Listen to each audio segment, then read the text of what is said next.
and welcome back.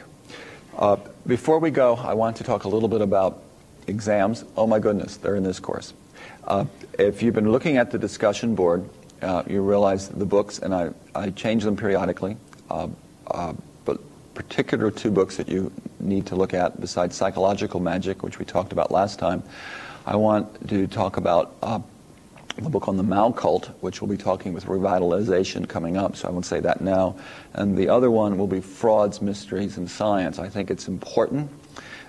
These books will be on the exam.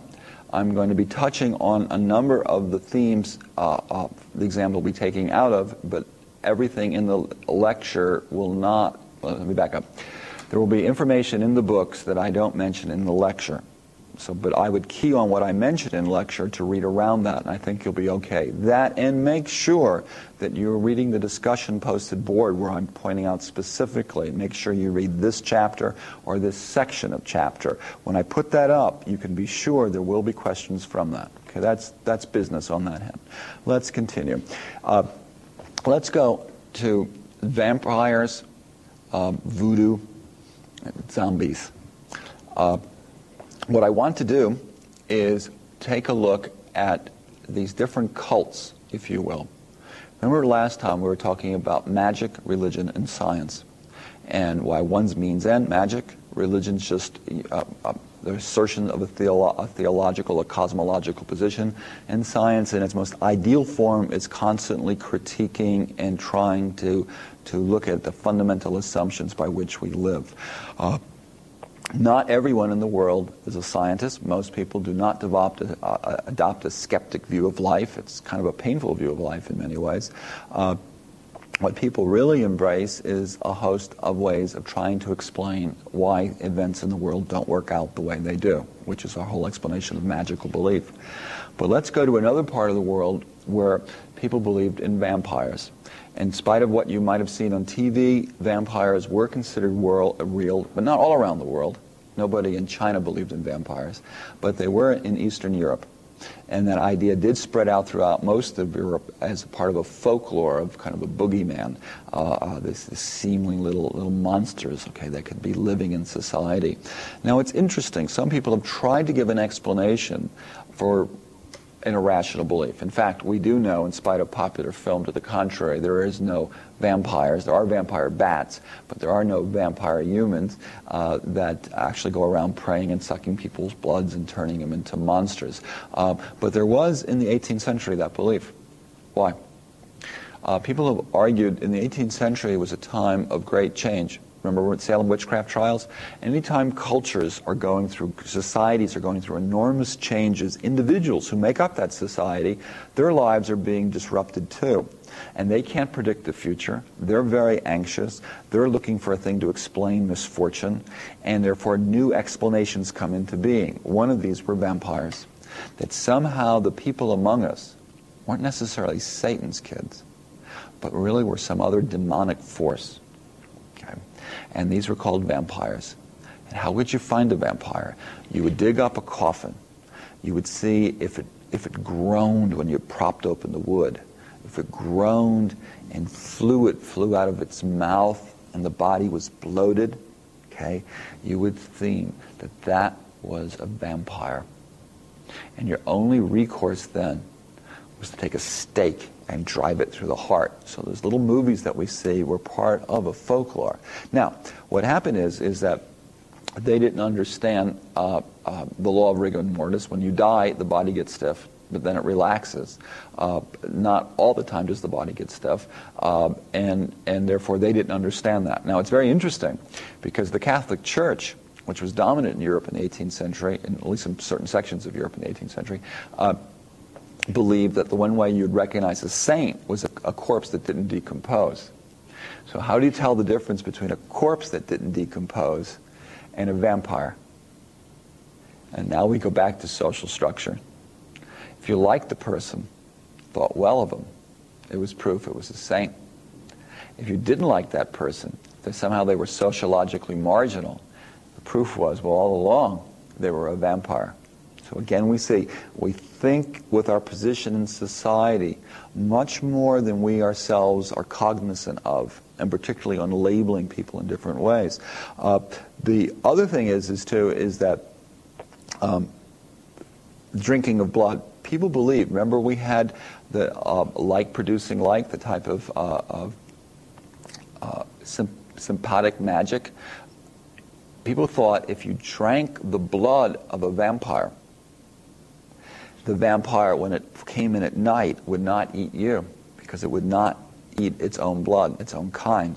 So again, like doing like, so to speak. There were certain other things that was really amazing. If you thought someone was a vampire, or if you thought someone could turn into a vampire, you weren't sure, but they could turn. You would put things in their mouth, coins, objects, so they couldn't open it. You would put nets all around them so they couldn't, and you'd bury them face down so they couldn't somehow flip over and then come out. These are little precautions. But you can see what it told about the worldview of the 18th century Europe. There were monsters in the night. And notice the anthropomorphism. Okay, it's not that just stuff happens. Right? It is that stuff happens for a reason, and they have a human agency. And that's a theme through this entire course. Humans refusing to accept the coincidences and randomness of suffering. There's a reason for my suffering, and the idea that forces can be humanized or anthropomorphized, and we see that with vampires. Let's move on to voodoo. Voodoo used to be very popular. It still has a little voodoo, and you saw a James Bond show on voodoo with Roger Moore. And what is voodoo? Voodoo is just a religion that does use certain magical elements. Many religions in Catholicism still use magical elements. What is voodoo? It comes from West Africa, 3 different groups. Diomi, the phone, F-O-N, and another one I forget, sorry. You don't have to know those, just West Africa. It comes into Haiti. Haiti is a French sugar plantation settlement. All the planters are Catholic. They think they're duty-bound to baptize all their slaves and teach them Catholicism. What happens is West African religions coalesce. It becomes the basis of a theology, that is a cosmology of explaining it, but then it's grafted onto Catholicism. So what you'll go to Haiti to this day, you'll see saints that might be recognizable in a Catholic church. You'll see people called priests that look and seem to act like Catholic priests. And you'll see, so the imagery and rituals are incredibly Catholic in many of these services. But the theology is incredibly African. And it's that blend that creates voodoo.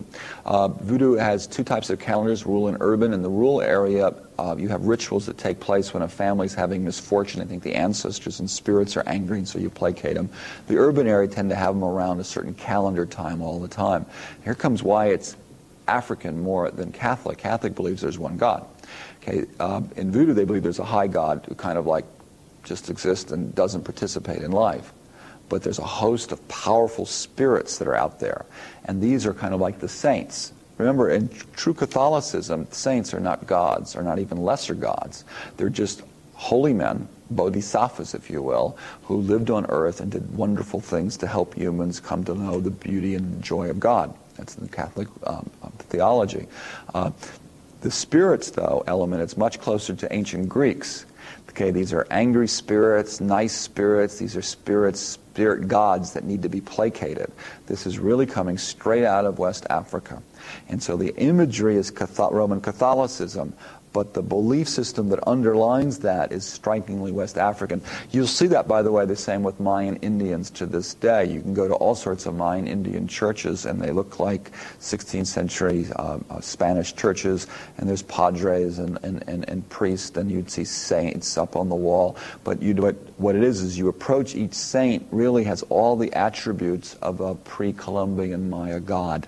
So on one level, they can be classified as Catholics, but in terms of their understanding of Catholicism as a cosmology, as an entire belief system, they're really not. They're really engaging in Catholic imagery while practicing Mayan religious belief systems to this day.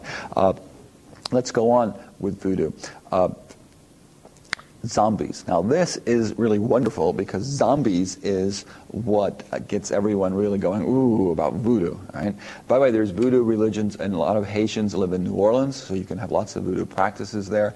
You can also have in Brooklyn, in New York City, there's a large Haitian community, and therefore there is voodoo services there. What about zombies? As far as I know, there's never an example of a zombie appearing in New York City or New Orleans, but there have been cases in Haiti. Folklore or real? We used to believe that it was entirely folklore, just made up stuff, like vampires. But unlike vampires, it might be true that there really are zombies. How can this be? Are there such a thing as the walking dead? The walking dead have two forms. There are people who have lost their soul, hadn't died but lost their soul, and there's people who have died and lost their soul after death, and now they're just empty containers, kind of like the Night of the Living Dead. If you've ever seen that great classic horror film, it's been remade a couple times, where just these people just marching through life. If you see the Michael Jackson video Thriller, they're kind of like zombie like creatures moving through that. Okay, what's the evidence for this, that it might be real? People think that they've discovered a poison that's used in Haiti, datura, that renders people conscious but immobile. And by giving to them, in fact, it can cut down their heart rate incredibly, so they're almost near death. In some people, it's been so near death that they've been buried and then maybe then not brought back to life because they never were dead, but then they come out of the coffin and it looks like they're in a zombie state. This was really used by political groups and clanships in rural India and rural Haiti as maybe a way of disciplining members and whatnot, the threat of it. So it wasn't that zombies were everywhere, but the threat that you could make someone sometime really was tangible. Wade Davis, a biologist, went to the island and finally got to the secret societies, and he was able to look at the datura root and realize its chemical composition and poison had the exact same function of the fugu fish. The fugu fish doesn't live in the Caribbean, it lives in Japan. And there's specialty fugu chefs. And the whole idea is you have to cut and slice a fish in exactly the right way so it has a little bit of the poison. It gives a tingling of the lips and incredible taste. It's like a delicacy. It's like $100 for this fish. But if you get too much of the poison, your lips turn entirely blue, you go into a cardiac arrest, and you're close to death if you don't have immediate hospital treatment. In Japan, there are medical specialists who do this, because every year 4 or 5 people die from fugu poisoning. The people who don't die, though, and this is what interests Wade Davis, their behavior, their physiological functionings are exactly what's described for the zombie. With that in mind, he knew about the fugu fish. He went that mind looking to see if he could find any botany element, any plant that when taken in large enough doses would resemble or replicate fugu poisoning. And he found it with the datura plant. Datura is D-A-T-U-R-U-A. And so he argues very strongly and makes an interesting case that zombies were real, and it was part of methods of control that powerful elite leaders could use to control their population. Let's move on. Let's go to revitalization movements. If you remember the opening lecture, we had this revitalization in the Golden Age. Okay, what do we mean by the Golden Age, and what do we mean by revitalization? And what's revitalize mean? What's revitalize? You restore, right? So revitalization's restoring. Restoring what? Restoring vitamins? Restoring what? Restoring a lost age. Revitalization movements are around the notion that the best times were in the past, and that we need to replicate the way the past lived. In doing so, like produces like, we will then bring the past back. A type of magical thinking in an odd way, isn't it? Okay? There's a whole host of revitalization movements. Let's go to one called the Promise Keepers. I'll do the American one first so you can appreciate the ghost dance. Promise Keepers burst on to American attention about a couple years ago. And they would meet, and when I read about it, it was in the New York Times front page, and 50, 100,000 men, only men, went to the Denver football stadium, a mile-high statement, and they were just packed. And they had people talking about the emptiness in life. And it was only open to men, not women. And these were all middle and upper middle class men, okay? Just like your folks, just like you. And they were there. And what were they preaching? Okay, that flying saucers was going to come and take them away and be ready? No. When that happens, you get 10 people. You don't get 100,000 plus. There's over 1 million Promise Keepers who belong or joined. Okay, that's a large number. That's not a cult. What did they believe in? They believed that the 1950s had it right on male-female relationships. They thought that the problem of the family was that there was no leader, that the husband, by becoming joint, had given up that authority and the family had waffled. Now it's important here because this really wasn't entirely sexist in the sense of dominance going on here. They argued that men had abdicated their responsibility to the family, to their wife and to their children, that marriage was an obligation and that men, it was not men's toy, that men had an obligation to protect and serve, if you will, and love.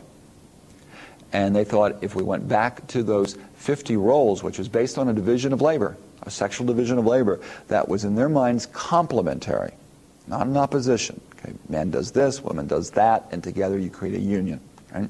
They thought by doing that, you would bring back a better, happier, more contentful, more successful family.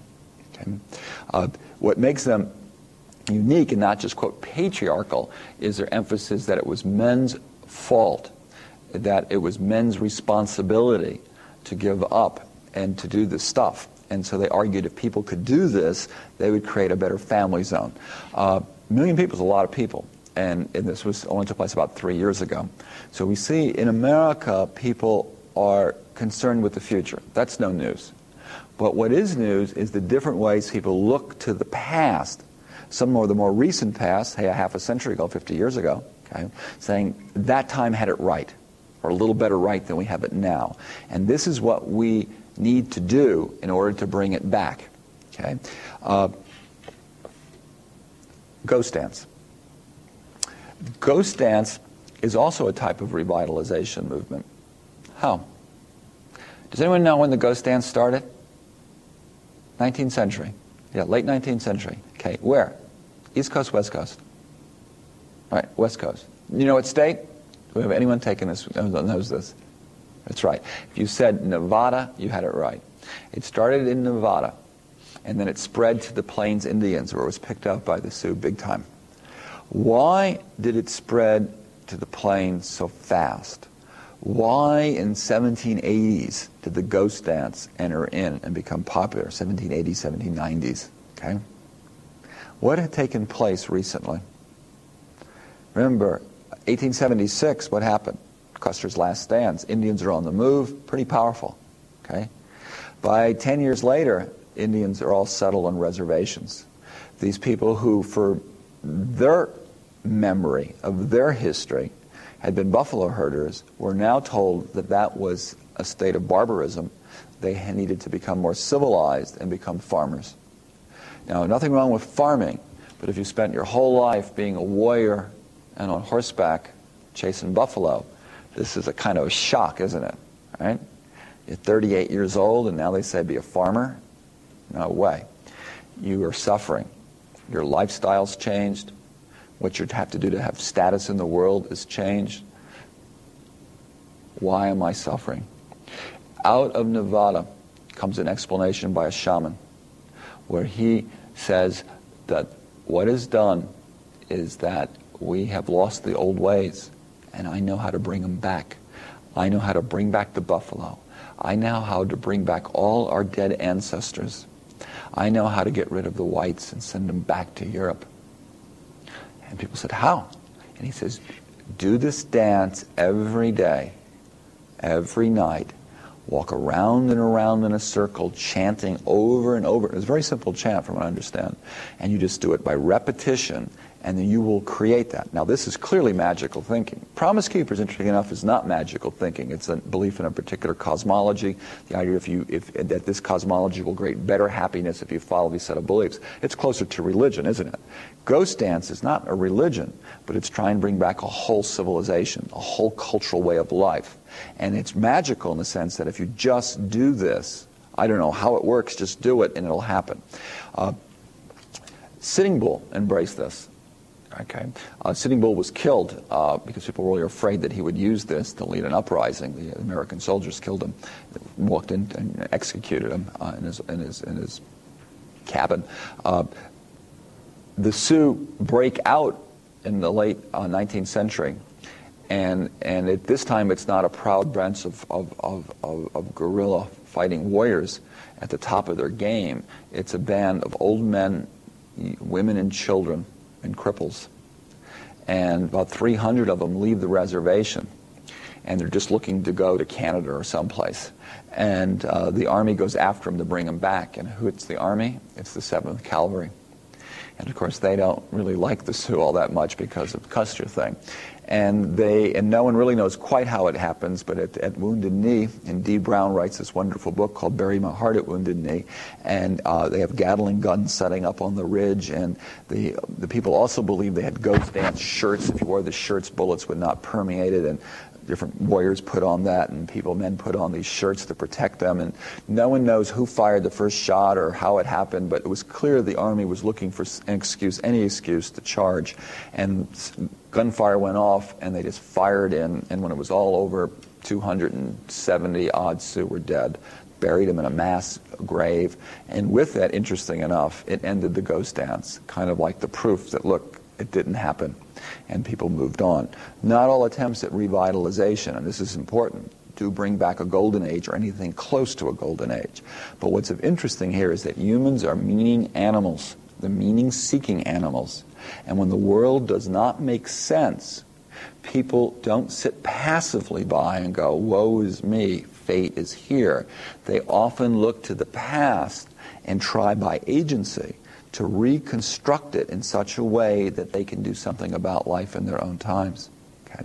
Big difference. Let's go to the cargo cult. Cargo cult's really interesting, and you've probably never heard of it.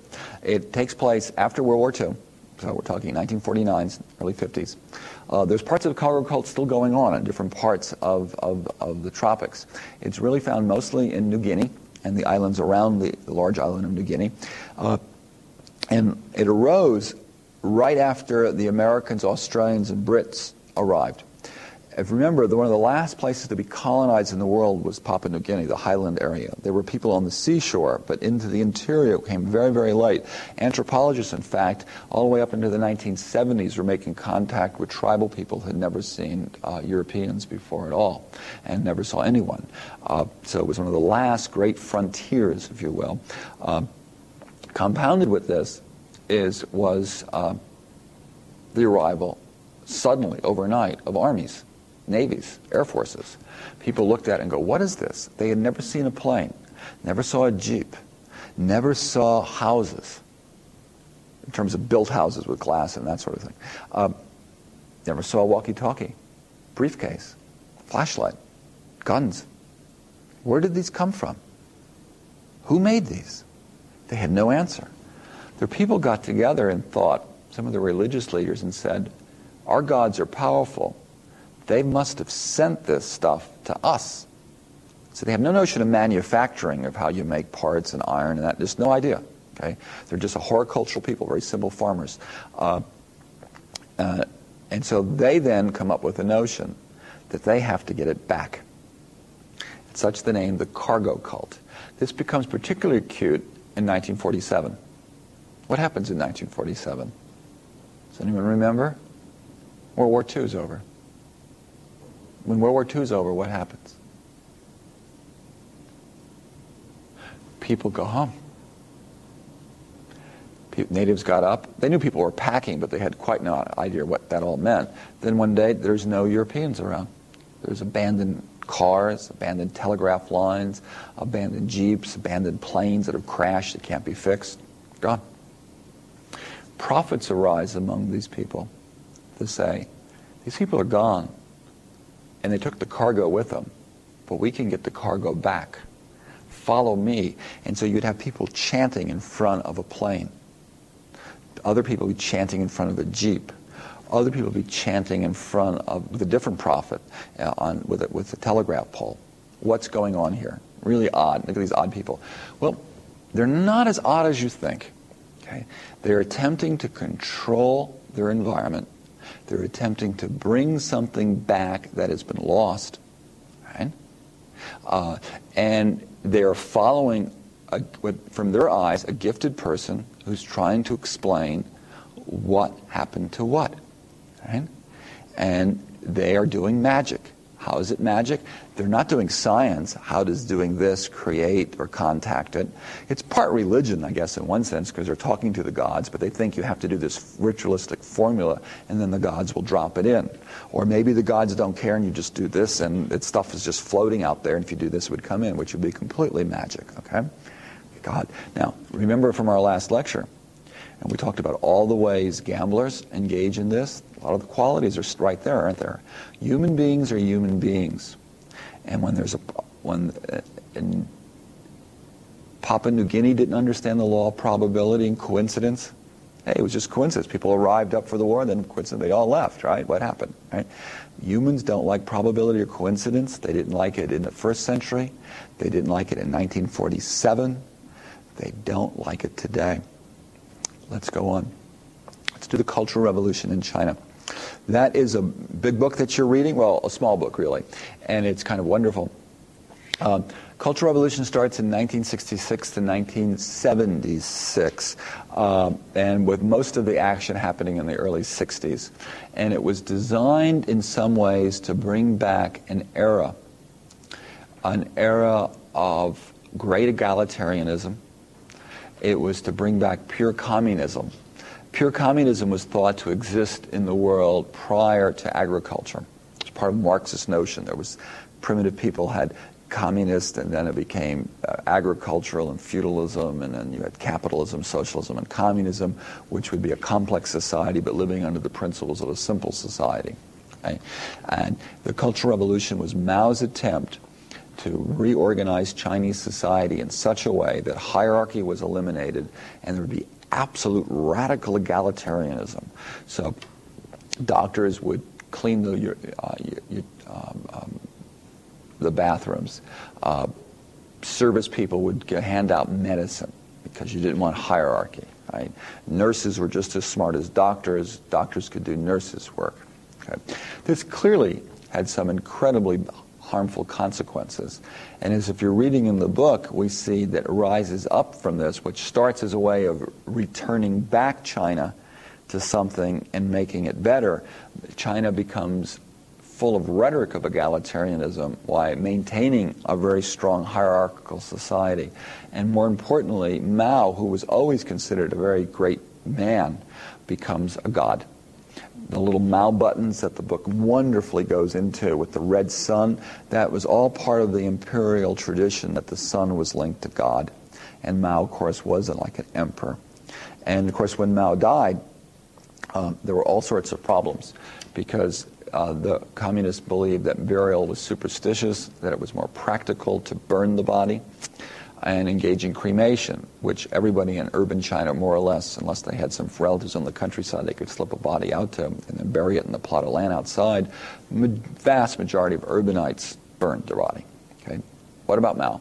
Good communist, leader of the people, should be burnt. People didn't want to depart with God, so they decided to stuff him. But they didn't know how to do that. So they wrote to Egypt. They have a history of mummifying, don't they? So Egypt sent him how you mummify a body. But this is Chairman Mao. Clearly, Egyptian mummification ingredients were met for a non-god. We have a god. What must we do? 9 is a very lucky number in traditional Chinese numerology. So they nined it. Didn't double it. They nined it. So if it's called for 1/4, they'd multiply it times 9. The end result is that Mao, who was always had kind of a girth on him anyways, became an incredibly bloated Mao. Now this raised certain questions because Mao became so bloated that he had the danger of splitting in two. So what to do? They decided to put him under glass, an oxygen-free tank. Now you might think Michael Jackson is the only person to sleep in an oxygen-free tank, but Mao beat him out, and he slept there first. Okay? And that was the idea, so that he'd give all harmful particles and preserve the body. And they have built this huge mausoleum right in this middle of Beijing, and there's peasants and there's long lines that you can go into. As a tourist, you'll pay 4 times the amount and you go right to the front of the line. I went there and you walk through and you could see Chairman Mao sleeping. There's lilies all around him and like Snow White, and he's just sleeping under glass. And what you don't know is right next downstairs is a Ripley's Believe It or Not wax Mao. And it's sitting there in case the day comes, as doctors said it will, when he bloats and splits in two, they will stop the line, bring the real Mao down, and put the wax Mao on and send it up, and then continue the peasants going by so they can pay homage to Chairman Mao. Okay. Cultural Revolution. Cultural Revolution was a time, and I want you to catch this in the book. It's a wonderful book that Melissa Schrift has done there, particularly the 2 main chapters in the book, and look at the discussion board for getting at those, where she talks about all the different size buttons of Mao and how Mao was put here. Minorities were always suspected of whether they were loyal to Mao or not, were often said that they pierced their own skin with the Mao thing, showing their love for Mao. And it was an incredibly insane time. People had Mao books, and Mao was on the backside of doors. One university professor in Inner Mongolia told me laughingly that he had Mao everywhere, even under his toilet seat. Mao also became such an insane god that people said when you had sex, and Mao, of course, was in every picture of the room, out of modesty and respect for Chairman Mao, you should take a little blanket or cloth or Kleenex and cover Mao's eyes so he wouldn't be present at this. Now notice the notion that this is not a picture of Mao, but Mao's essence is everywhere. This is an incredible religious cult. And of course it dies with Mao, and people afterwards all wonder, how could we ever believed in that? Boy, that was a silly time. Notice the notion of explanation. Boy, that was silly. Boy, we were odd, and let's go on that. For you, it has a sense of a golden age, and the golden age was an imaginary time way in the past. Okay.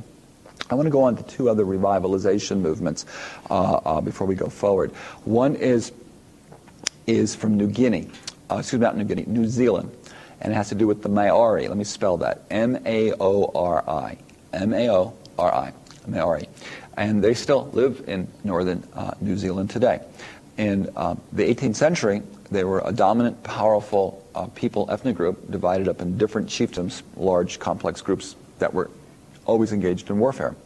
And what they engaged in is the notion that behind every paramount chief, the big chief's house, was a pole. And this was kind of a celestial pole. And the object of the warfare was to cut down the pole and there show that your God was stronger than their God. They were polytheistic. There were many gods and many spirits. Therefore, there was not one high God. And this was how warfare and, if you will, political struggle took place on the island before the British arrived.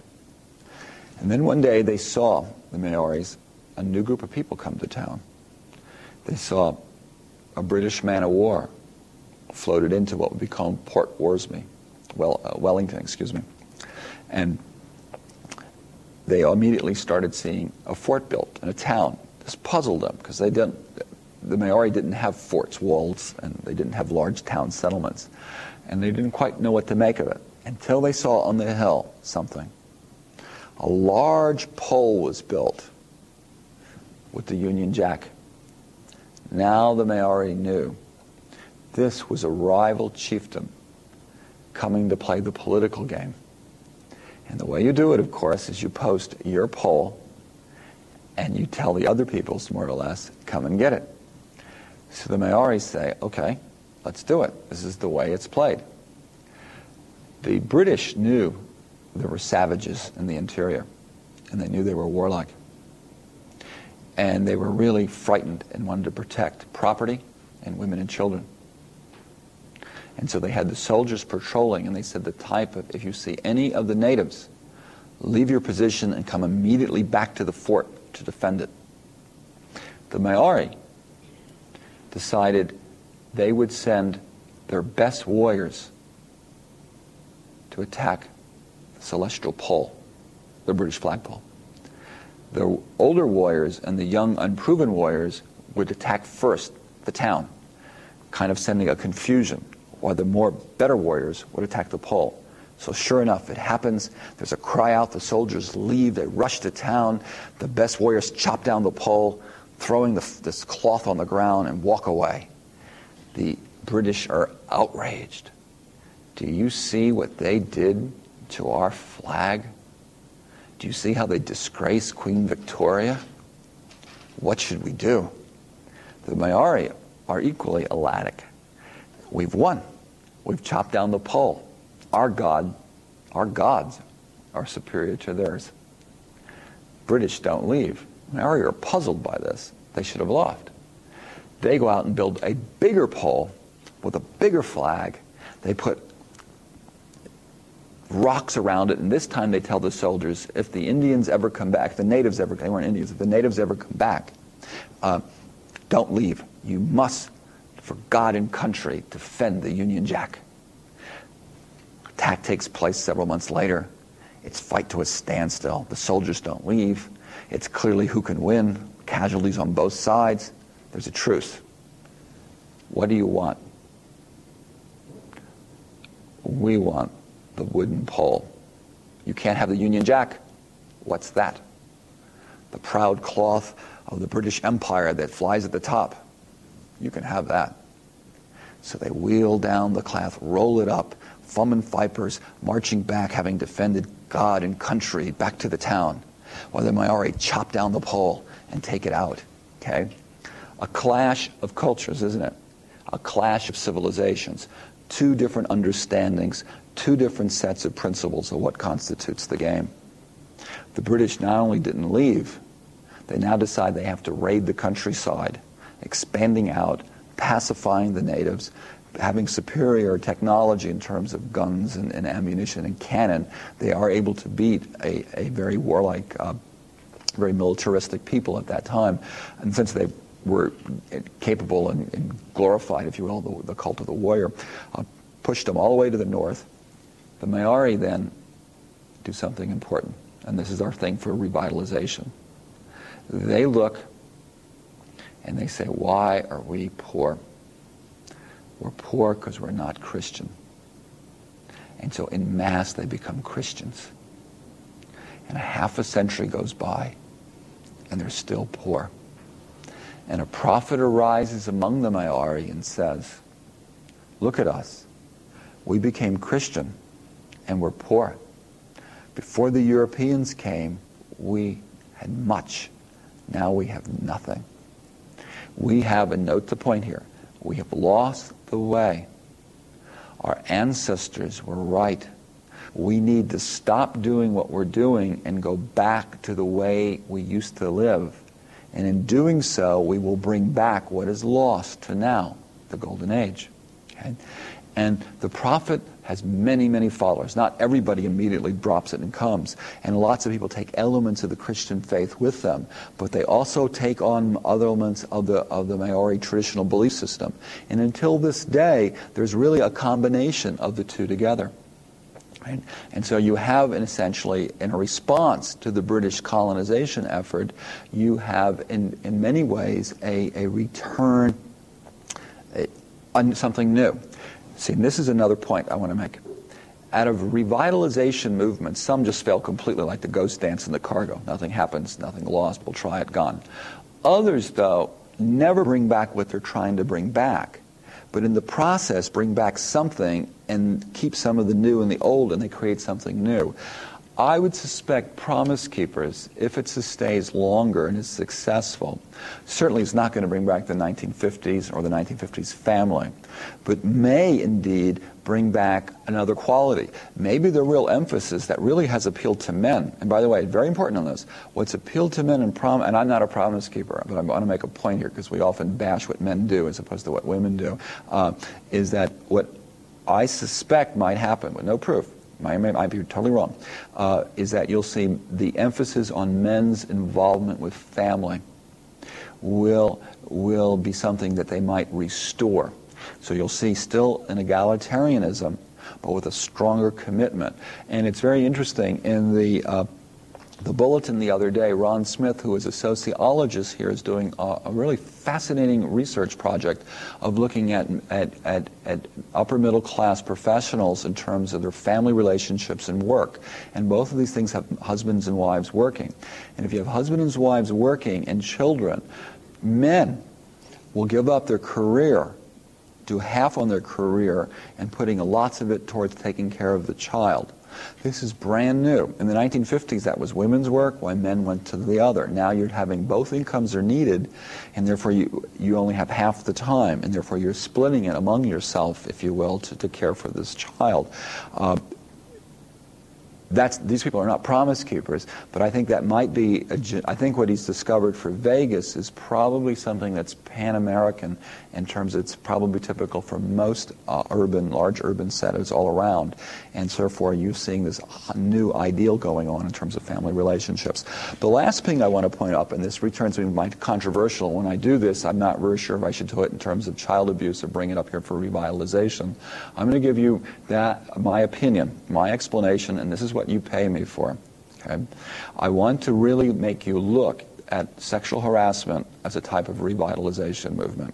Now let me explain this, because I'm now on stuff that's very emotionally sensitive. Okay? And I want to be careful what I'm saying here for A or B. I don't think I got it quite so right the first time. And that happens. When you're giving a lecture, you're trying something new, sometimes you might miss some clarifying points. And I want to do a couple things that you might not know about. I know most of you, a lot of you might be 19, 20, 21-year-old taking this course. So you're not knowing at all what, in the 1980s, you were 11 years old. Okay? What is fascinating here is types of speech that was common and typical at a university environment in the 1970s and the 1980s became prohibited in the 1990s. Now, as any field researcher worth his salt, or her salt, when you have a culture that believed that one form of speech was okay in one era and then becomes not appropriate in another era, you need to go in and try to give a social science explanation. Now, you can give a moralistic explanation, and that's perfectly fine, and there's nothing wrong with the new morals. Okay?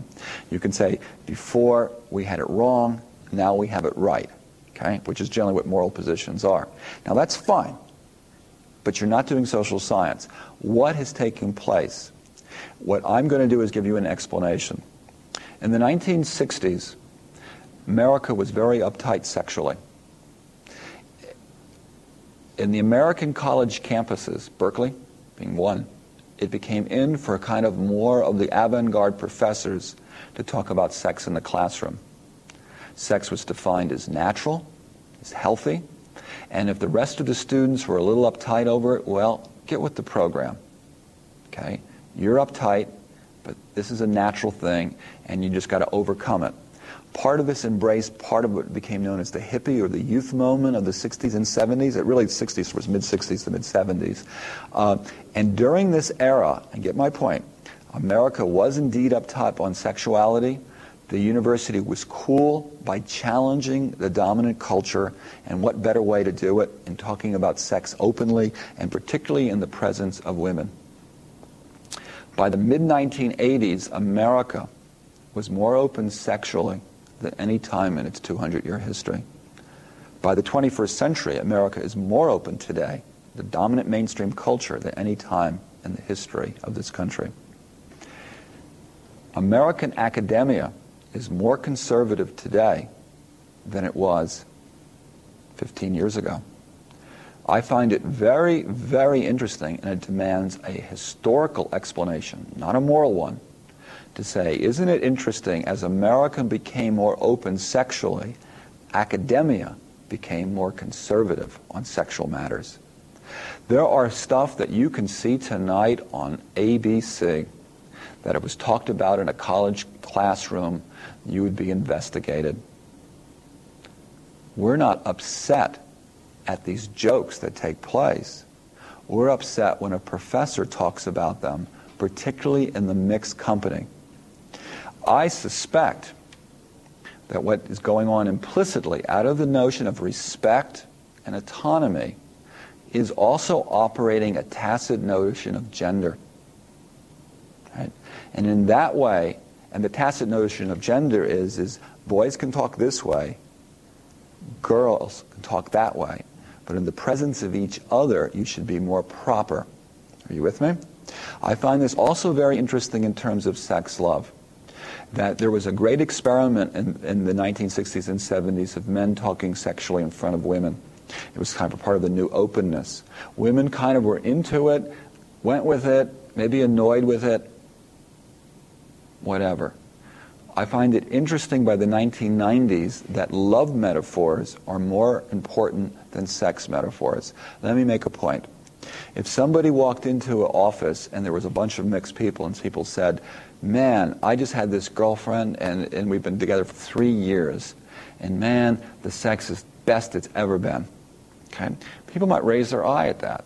Inappropriate. Why are you talking about that? You might say your personal life in an office, but let me make my point.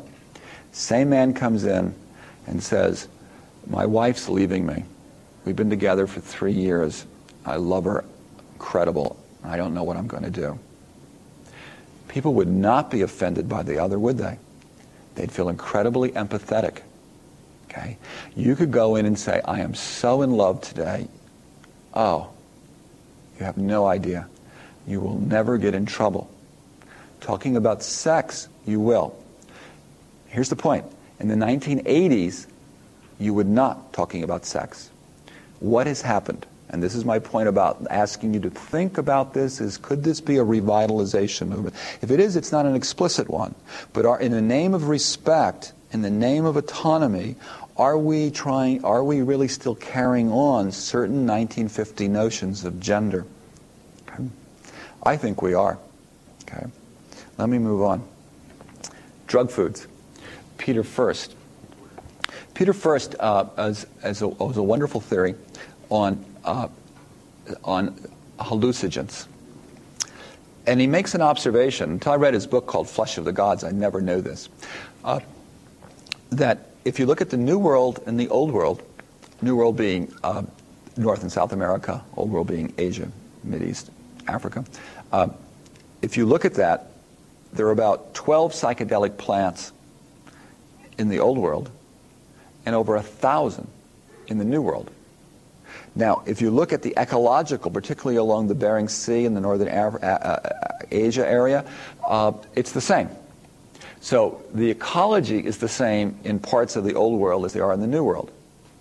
Why the difference? Why the difference in use of psychedelic plants?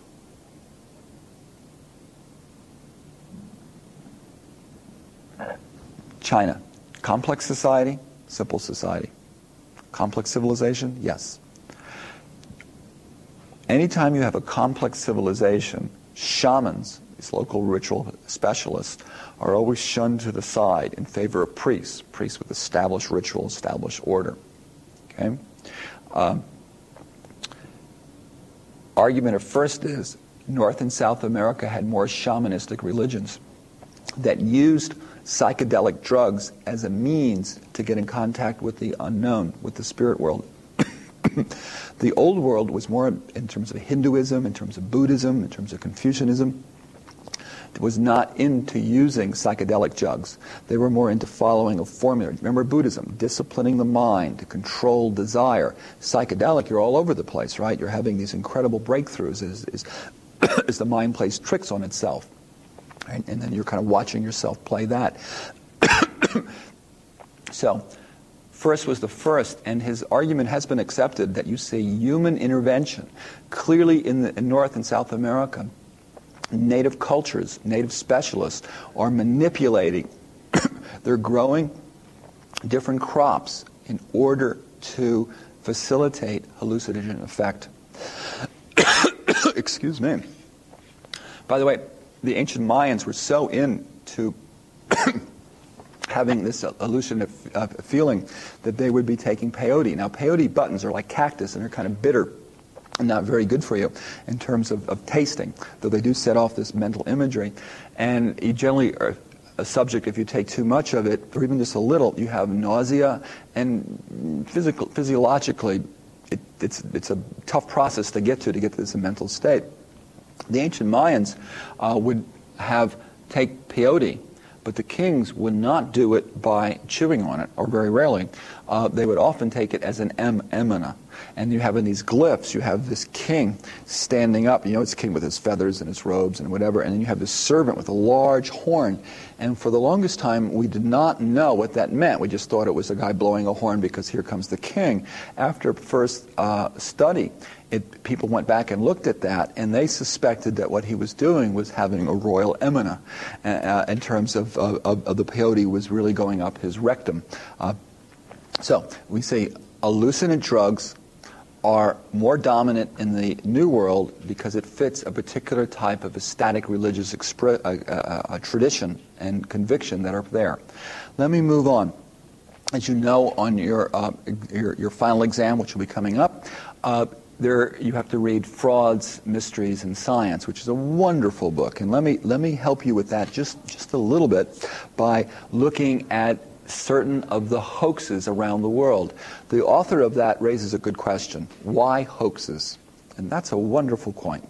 Why do we have hoaxes all around the world? Why have there always been hoaxes? Why will there always be hoaxes? And the answer is that humans want to believe. They want proof of their beliefs, and therefore they willingly are looking to substantiate something. You know, it's easy to say it's just your belief, and we can take that. Another level, it's much better to believe in something because it's true, right? And let's go to the Shroud of Turin. Okay, and go kind of really quick on this. These are in the book. I just want to highlight it. Used to be thought, and some people still believe, that the Shroud of Turin, I shouldn't say used to be thought, it's still thought, that the shroud is the picture of Jesus Christ that took place miraculously at his death.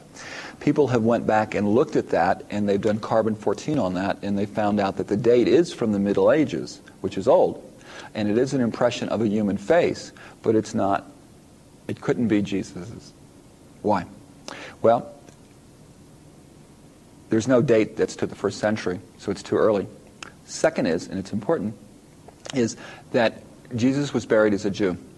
Jews, when they buried, shaved the entire body, beard, head. So Jesus should have been a bald man. Right? Third is that that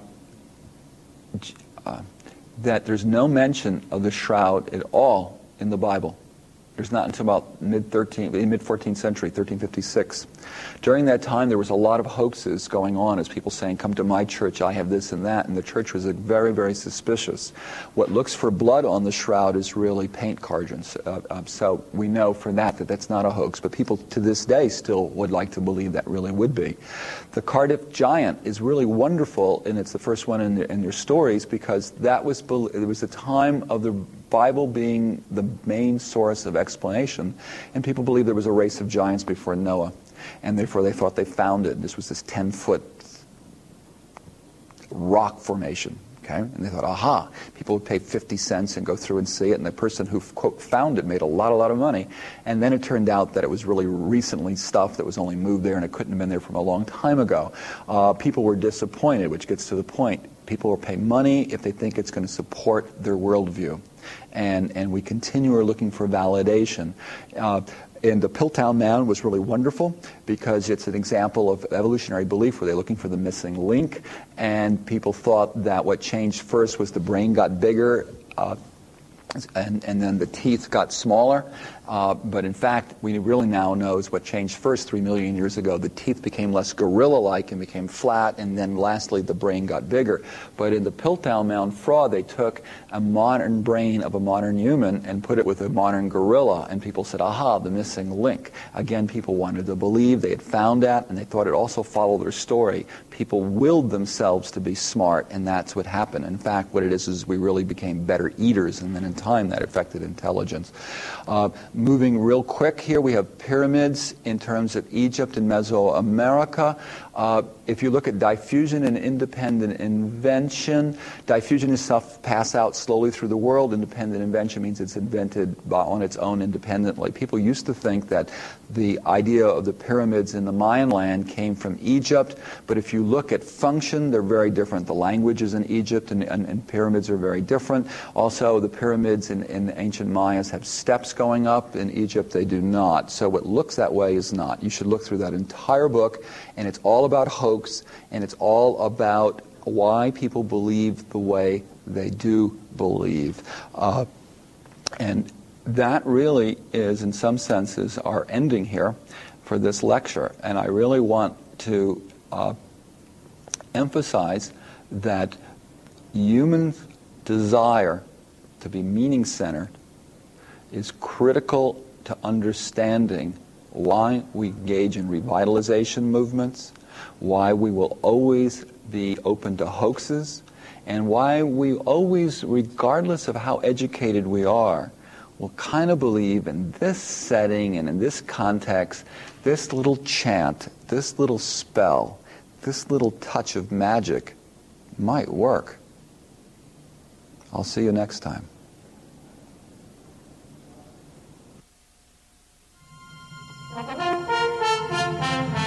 If you are interested in this or any other UNLV distance education course, please call us at 702-895-0334.